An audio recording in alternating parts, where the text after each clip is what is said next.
Praise the lord. యేసుక్రీస్తు వారి పరిశుద్ధమైన నామంలో మీ అందరికీ వందనాలు, శుభాలు తెలియపరుస్తూ ఉన్నానండి. హెబ్రీలకు రాసిన పత్రిక 6వ అధ్యాయం 14వ వచనం. నిశ్చయముగా నేను నిన్ను ఆశీర్వదింతును, నిశ్చయముగా నిన్ను విస్తరింపజేతును అని దేవుని వాక్యం సెలవిస్తుందండి. దేవుడు ఖచ్చితంగా మనల్ని ఆశీర్వదించాలి, మనల్ని విస్తరింప చేయాలని యేసయ్య ఆశపడుతూ ఉన్నారండి. ఈ లోకంలో మనం ఎవరి ద్వారా మనం ఆశీర్వాదము మనకు రాదండి, దేవుని ద్వారానే వస్తుంది. ఆశీర్వాదం అంటే అభివృద్ధి. మనకి ఏదైతే కొదువుగా ఉందో దేవుడు అవన్నీ మనకిచ్చి మనకి ఉన్నతమైన స్థానంలో నిలబెట్టేదండి ఆశీర్వాదం అంటే. మనల్ని విస్తరించేటువంటి దేవుడు. బైబిల్ గ్రంథంలో చూసుకున్నప్పుడు ఆదాంని అవ్వగానే దేవుడు సృష్టించినప్పుడు మీరు ఫలించండి అని యేసుక్రీస్తు వారు సెలవిచ్చారు. అంటే భూమిలో ఆ భూమి అంతా మనుషులు వ్యాపించాలని దేవుడు వాళ్ళని ఫలించండి అని ఆశీర్వదించాడు. మనము కూడా ఈ లోకంలో ఫలించాలంటే దేవుని ఆశీర్వాదాలు కావాలి.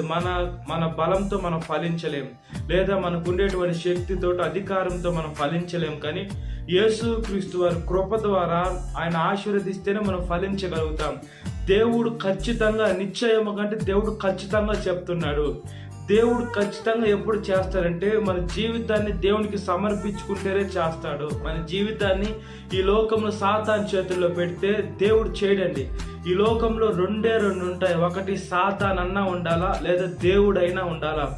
మనము దేవుని ఆత్మని కలిగిన బిడ్డలుగా ఉంటే దేవుడు మనకి సహాయం చేస్తాడు, మనల్ని విస్తరింప చేస్తాడు. కొన్నిసార్లు శ్రమలు వచ్చినా కూడా దేవుడు మనకి మంచి పొజిషన్ ఇస్తారండి. యోబు గారి జీవితంలో చూసుకున్నప్పుడు యోబు గారు మొదట్లో కొద్ది వారే, తుదకు మహా అభివృద్ధి ఎలా అయ్యారు. ఆయన దేవుడికి ప్రార్థన చేస్తున్నారు. ఆయన కుమారులు, ఆయన కుమార్తెల చేత కూడా తెల్లవారుజామునే లేపించి, అరుణోదయంనే లేపి ప్రార్థన చేపించేవారు. కాబట్టి యోబు గారు ఆశీర్వదింపబడ్డారు. అయితే దేవుడు కొన్ని పరీక్షలు పెట్టారు. కాబట్టి అందరూ చనిపోయినా, అన్నీ అయిపోయినా కూడా యేసుక్రీస్తు వారి పాదాలు యోబు గారు వదలలేదండి. అంటే అంత విశ్వాసం కలిగిన బిడ్డగా ఉన్నారు. మనము ఒక చిన్న ప్రమాదం జరిగినా, లేదా మనం అనుకున్న కార్యము కొంచెం లేటుగా జరిగినా మనం అధైర్యపడుతుంటాం. దేవుడు ఉన్నాడా లేడా, దేవుడు ఉంటే నాకెందుకు చేయడు, నేను అన్ని చర్చికి వెళ్తున్నాను కదా, నేను దశంభాగం ఇస్తున్నాను కదా, దేవుడికి నేను ఏ తప్పు ఏ పాపం చేశాను, ఎందుకు అసలు దేవుడు ఉన్నాడా లేడని మనం లేనిపోని అల్ప విశ్వాసంలోకి వెళ్ళిపోతాం. అయితే యోబు గారు అలా చేయలా. ఆయనకు అన్ని బాధలు కలిగినా కూడా నా దేవుడు నాకున్నాడు, అన్ని ఇచ్చింది దేవుడే, అన్ని తీసుకునే అధికారం కూడా దేవుడికి ఉంది అని దేవుడికి సరెండర్ అయిపోయాడు. అంటే దేవుడికి లోబడిపోయాడు. యేసుక్రీస్తు వారు అవన్నీ చూసి అతన్ని కొంచెం మళ్ళీ ఆశీర్వదించి రెండంతలుగా ఆశీర్వదించిన దేవుడుగా యేసుక్రీస్తు వారి దేవుడు ఉన్నాడు. కాబట్టి మనము నిశ్చయంగా మనల్ని ఆశీర్వదిస్తానని దేవుని వాక్యం సెలవిస్తుంది. నిశ్చయంగా మనల్ని విస్తరింప చేస్తానని దేవుని వాక్యం సెలవిస్తుంది. మనం మనుషుల దగ్గరికి వెళ్తాం, అయ్యా నాకు అది ఇవ్వండి ఇది ఇవ్వండి అని మనం ఎంత చెప్పినా కూడా మనుషులు మనం ఒక మంచి స్థాయిలోకి వెళ్ళేటప్పుడు మనుషులకి మన మీద ఆరాపణ అనేది కలుగుతుందండి. అని ఏంది ఇతను నా కాడికి ఎదుగుతున్నాడు, ఇతను ఏంది గొప్పగా అయిపోతున్నాడు, ఇతన్ని తొక్కివేయాలి అని చెడ్డ మనస్తత్వము, చెడ్డ ఆలోచనలు మనుషుల్లో ఉంటాయి. కాబట్టి మనం మనుషుల్ని ఆశ్రయించకూడదు, దేవుడిని ఆశ్రయించాలి. దేవుడి మాట అవునంటే అవును, కాదంటే కాదుగా ఉంటుంది. బైబిల్ గ్రంథంలో అబ్రహాం గారిని చూసుకున్నప్పుడు కూడా అబ్రహాం గారు అక్కడ ఉండే వాళ్ళందరిలో కూడా గొప్ప ఆస్తిమంతుడండి. అబ్రహాం గారికి ఎవరిచ్చారు?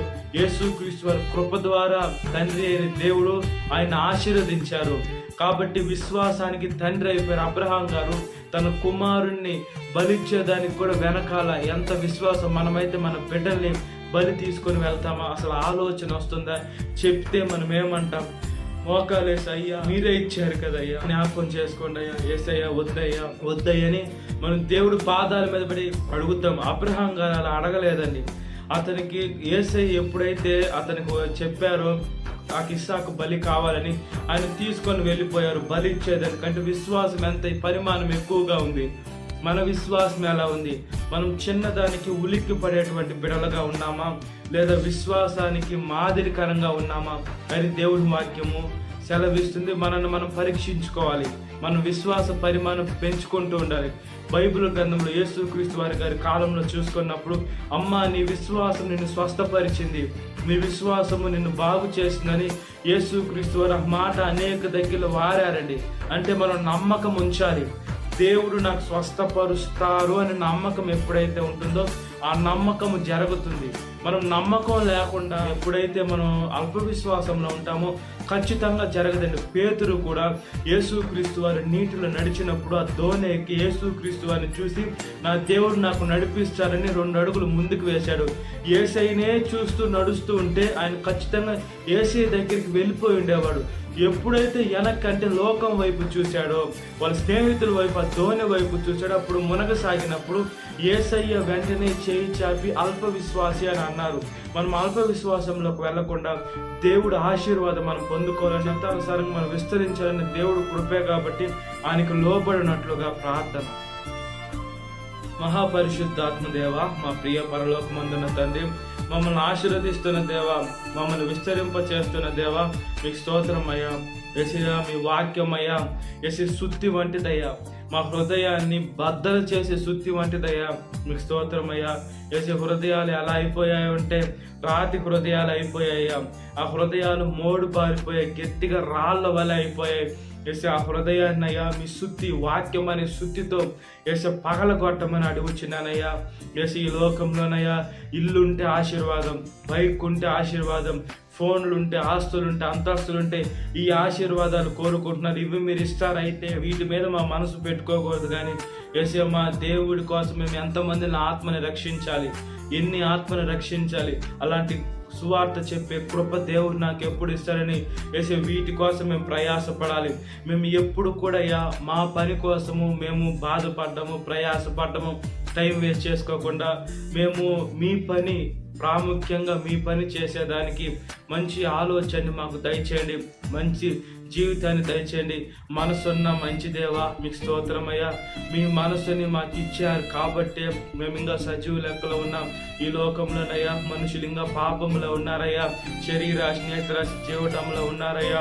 తెరచిన సమాధుల వలె వాళ్ళ మాట తీరు, వాళ్ళ ఆలోచన ఉంది కాబట్టి అవన్నీ పతనం అయిపోవాలంటేనయ్యా వాళ్ళు మీ దగ్గరికి వచ్చి ప్రతి పాపాలు ఒప్పుకొని విడిచిపెడితే మాత్రమే వస్తుంది. కాపాడండి. ప్రతి ఒక్క యవనస్తుని, యవనస్తురాలు కాపాడండి. యవన వయసులో కాడి మోసే మంచి మనసును దయచేయండి. యవనస్తుని సాతాను పట్టుకుంటుంది కాబట్టి యేసయ్య వాళ్ళు విడుదల పొందుకొని మీ కాడి మోసి వాళ్ళు ఆశీర్వదింపబడాలా, వాళ్ళు ఫలించాలా భూమిలో. యేసయ్య నీ ఆత్మని రక్షించేదానికి కూడా సహాయం చేయమని, సాతాను శోధన ప్రతి ఒక్క బిడ్డను విడుదల దయచేయండి. ఈ వాక్యం వింటున్న ప్రతి ఒక్క బిడ్డని పేరు పేరున జ్ఞాపకం చేసుకోండి. ఈ దినకాలపు దీంతో నింపమని నజరేయుడైన యేసుక్రీస్తు వారి పరిశుద్ధమైన నామములో మీకే వివరం తరుచున్నాను నా పరలోకమందున్న తండ్రి. Amen. Praise the Lord. God bless you. Have a